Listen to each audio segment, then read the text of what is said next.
In early 2000, Playboy was everywhere, generating $12 million in revenue and selling over 7 million copies throughout. Their logo was one of the most iconic logos in the world, which could be easily identified and resembled the idea of prestige, sexiness, and a bit of mystique. But now their main club has been shut, and magazine sales have shrunk by 96% from their all-time high revenue. Let's try to find out what has happened with them. Why did Playboy fail? Welcome to Wealthy Mindset, where we explore unique and breathtaking angles from the world of money, economics, personal finance, and investing. But before we dive into it, please like the video and subscribe to the channel. Also, click on the bell icon right there so you never miss any of our subsequent videos. In the year 1952, Hugh Hefner left his copywriter job and decided to raise a sum of $600 as a loan and $8,000 as investment from 45 investors to start a gentleman's magazine, which was quite popular for its nudes and semi-nude models, bringing up the sexual revolution. Hugh, along with Art Paul, an American graphics designer, designed the iconic bunny logo wearing a tuxedo bow tie, appearing sexy, frisky, and cute. Hugh started his first issue from home itself, where he published the picture of Marilyn Monroe, who had never before posed for a Playboy magazine. Hefner bought those stock photos at $500 from a Western lithograph who had bought those pictures from Tom Kelly, whom Monroe once posed for during her struggling period. That first issue of the magazine had proven to be a super hit, and it sold 50,000 copies in its debut. Later, Monroe and Hefner also became good friends, but never worked together. Sexual content was one of the major strategies that made people pick their magazine. They wanted to expand their lifestyle content through the magazine. Playboy had explored various varieties that were targeting the lifestyle business of men. In their magazine, Hefner introduced 4 conversation topics between a man and woman on which sex was the last to discuss. They were Picasso, Nietzsche, jazz, and sex. The kind of response that Hefner got from their first issue was quite amazing and made him invest all his profit back into the business. Lack of competition was one of the biggest factors behind the success of the magazine. Their content with respect to nudity and sex was quite appealing, because of which they had seen steady growth during the late 1950s and early 1960s.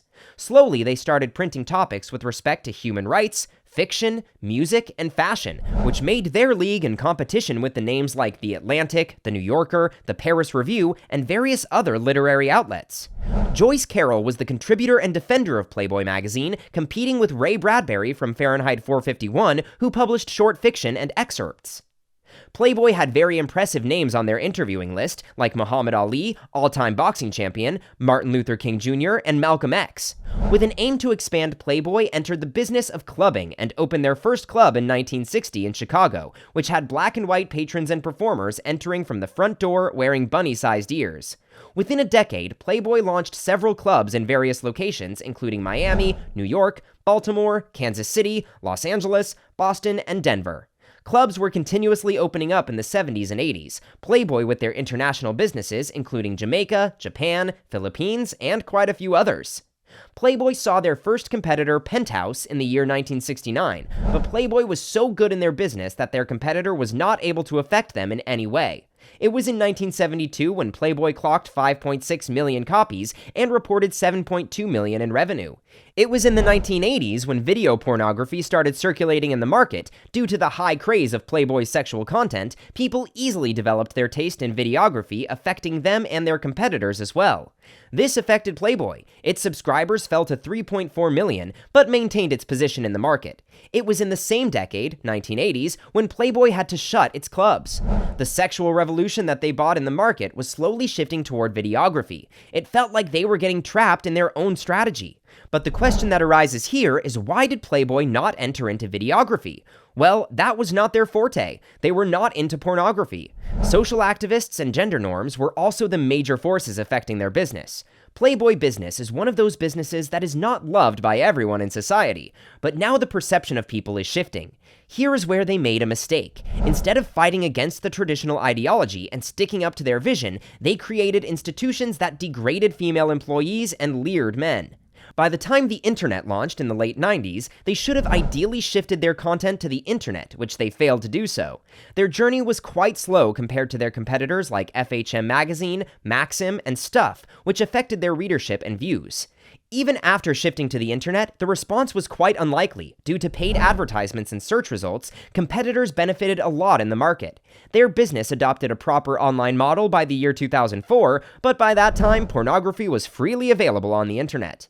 In the year 2017, Hugh Hefner passed away, and in the year 2018, the circulation of the Playboy magazine was only 210,000. Eventually, they stopped printing by the year 2020, as again, they were victims of the declining market of print media and traditional media. Now the company only publishes their content online and currently have 9 million followers on Instagram.